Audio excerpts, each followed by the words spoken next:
तो आइए स्टूडेंट्स, इस वीडियो में आज हम लोग एनसीईआरटी क्लास 12 सब्जेक्ट मैथ्स के तीसरे चैप्टर मैट्रिसेस का एक्सरसाइज 3.1 का क्वेश्चन नंबर 2 को सॉल्व करने जा रहे हैं। क्वेश्चन ये है कि if a matrix has 24 elements what are the possible orders it can have. यानी कि एक मैट्रिक्स में अगर 24 एलिमेंट्स है तो उसका पॉसिबल ऑर्डर क्या क्या हो सकता है।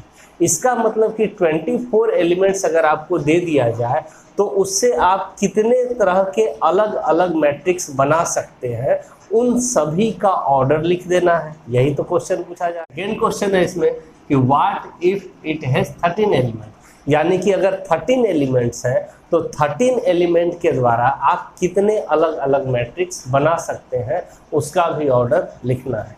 तो चलिए पहले बेसिक समझते हैं हम लोग कि ऐसे सवाल को कैसे बनाएंगे।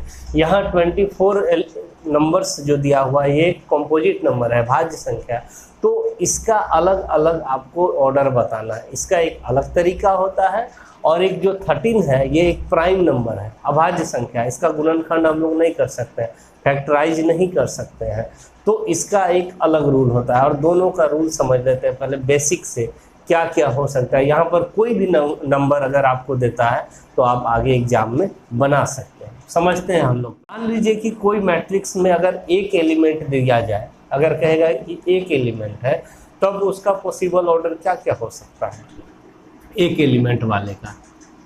तो 1 एलिमेंट अगर मान लीजिए दिया, 1 एलिमेंट मान लीजिए कि ए एलिमेंट है, तो इससे मैट्रिक्स आप कैसा कैसा बना सकते हैं, कितने कितने ऑर्डर का। तो इससे एक ही ऑर्डर टाइप का मैट्रिक्स बनता है यही। अब तो और कोई तरीका नहीं है एक को लिखने का अलग तरीके से मैट्रिक्स में। तो इसका ऑर्डर हो गया 1 बाय 1, क्योंकि इसमें एक ही रो है और एक ही कॉलम है, तो ऑर्डर हो गया 1 बाय 1।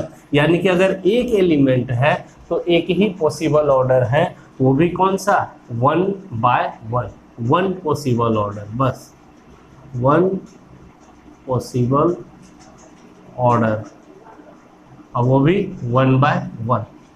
अगर 2 एलिमेंट्स दे दिया जाए, आपसे पूछ दिया जाए कि अगर मैट्रिक्स में 2 एलिमेंट्स है, ए बी मान लीजिए, तब उसका ऑर्डर क्या क्या हो सकता है, पॉसिबल ऑर्डर। यानी 2 एलिमेंट्स से आप अलग अलग तरीके से कितना मैट्रिक्स बना सकते हैं। देखिए, तो पहला ए बी को ले लिया ऐसे ही, ठीक, क्लियर है।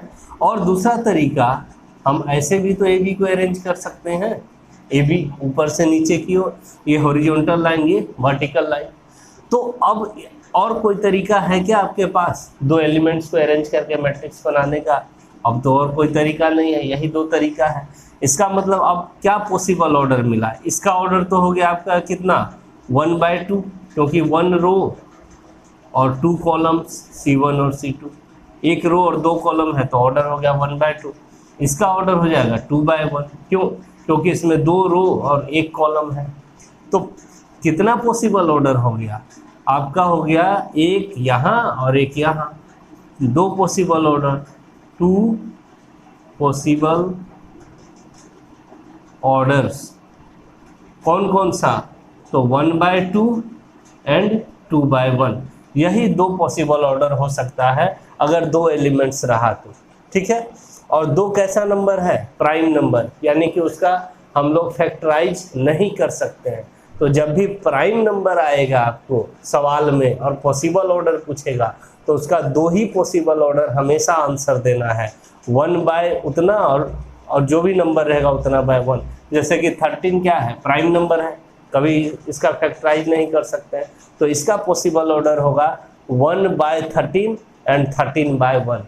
यानी एक बार ऐसे 1 से 13 एलिमेंट अरेंज कर सकते हैं और एक बार ऊपर से नीचे 13 एलिमेंट अरेंज कर सकते हैं। तो जब भी आपको प्राइम नंबर वाला सवाल दिखे तो आसान है पॉसिबल ऑर्डर बताना, सीधा आपको लिखना 1 बाय जितना भी देगा, 1 बाय 13 और 13 बाय 1। उसी तरह से अगर पूछ देगा कि 7 एलिमेंट्स हैं, पॉसिबल ऑर्डर बताइए, तो 7 भी प्राइम नंबर है, तो इसका भी पॉसिबल ऑर्डर 2 ही होगा, 1 बाय 7 एंड 7 बाय 1, यही होगा। तो प्राइम नंबर जब भी रहेगा तो यही 2 होगा। अब आते हैं हम लोग कंपोजिट नंबर वाले पे, थोड़ा समझते हैं। कंपोजिट नंबर जैसे 24 है, जिसका फैक्टराइज किया जा सकता है, इसका पॉसिबल ऑर्डर कैसे निकालेंगे। कोई एक नंबर लेते हैं 4, जैसे 4 एलिमेंट्स आपको दे दिया गया, 4 एलिमेंट्स यानी कि मान लीजिए ABCD दे दिया गया। अब इसका पॉसिबल ऑर्डर अगर आपसे पूछा जाए कि क्या क्या हो सकता है, इसको आप समझिए। तो देखिए कैसे मैट्रिक्स बना सकते हैं। एक तो हम लोग डायरेक्ट इस तरह से अरेंज कर सकते हैं, ABCD कर ली 1/4 के रूप में। दूसरे तरीका है कि 2/2 में भी अरेंज कर सकते हैं इसको, ABCD। और तीसरा तरीका है कि आप ऐसे भी अरेंज कर सकते हैं, ABCD। और तो कोई तरीका नहीं है, तरीका से हम अरेंज कर सकते हैं यदि हमारे पास 4 एलिमेंट्स हैं। तो पॉसिबल ऑर्डर क्या क्या हो गया, इसका ऑर्डर क्या हो गया, देखिए इसमें एक ही रो है और 4 कॉलम है, तो 1/4 इसका ऑर्डर हो गया। इसका ऑर्डर 2/2 हो गया, 2 रो और 2 कॉलम है। इसका ऑर्डर हो गया 4 रो है और कॉलम 1 है, 4/1। तो पॉसिबल ऑर्डर कितना है, 1 2 3, 3 पॉसिबल ऑर्डर्स हो गया इसका, 3 पॉसिबल ऑर्डर्स। कौन कौन सा, तो 1/4, 2/2 एंड 4/1। ठीक है।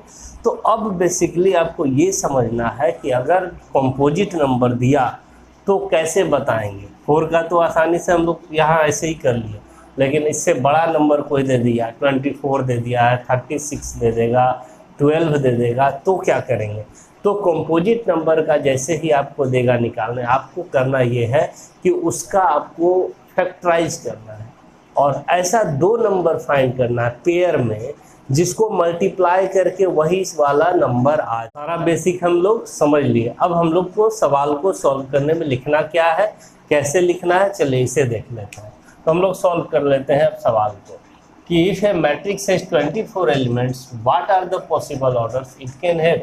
यानी 24 एलिमेंट्स है तो क्या क्या पॉसिबल ऑर्डर हो सकता है। तो ये काम आप लोग को रफ में इस तरह से कर लेना है, फैक्टराइज कर लेना है 24 का, जो अभी हम सिखाए थे कि 1 × 24 24 होगा, फिर 2 × 12 24 हो जाएगा, फिर 3 × 8 24 हो जाएगा, फिर 4 × 6 24 हो जाएगा। फिर 4 के बाद 5 से डिविजिबल नहीं है, फिर 6 से है तो 6 × 4 कर लेंगे। इसी का उल्टा होते चला जाता है, अब 6 × 4 24, इसी का उल्टा करके लिख देंगे 8 × 3 24, इसी को उलट देंगे 12 × 2 24, और इसी को उलट देंगे 24 × 1 यानी 24। यानी ये सब आपका क्या हो गया, पॉसिबल ऑर्डर्स हो गया। गिन लेंगे, टोटल 4 4 8 है। तो हम लोग अब आंसर में इस तरह से सिर्फ लिख देंगे, वो सब रफ वर्क में कर लिए। लिख देंगे सीधा कि if A matrix has 24 elements then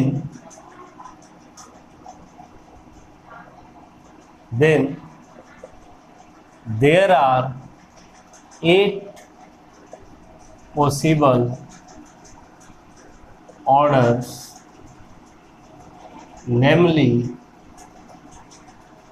there are 8 possible order. 8 possible order होंगे और उनका क्या क्या नाम है, क्या क्या ऑर्डर होंगे। तो 1/24, 2/12 ऐसे लिख लेंगे, 3/8, 4/6, फिर यहाँ से 6/4, 8/3, 12/2 एंड 24/1। यही आपका आंसर हो गया इस तरह से। अब दूसरा कि व्हाट इफ इट है 13 एलिमेंट्स, अगर 13 एलिमेंट्स है तब क्या। इसी तरह से लिख लेंगे कि if a matrix has 13 elements then there are 2 possible orders, namely 1/13 and 13/1। क्यों?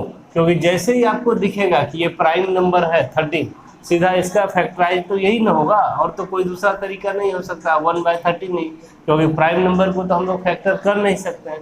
तो 1/13 ना दूसरा हो जाएगा 13/1। तो प्राइम नंबर दिखा तो उसका 2 ही पॉसिबल ऑर्डर हमेशा आपको बताना है। यह कंप्लीट आपका वीडियो अच्छा लगे जरूर इसे लाइक करें, अपने फ्रेंड्स के साथ शेयर करें और मेरे चैनल को भी सब्सक्राइब कर लें। Thank you.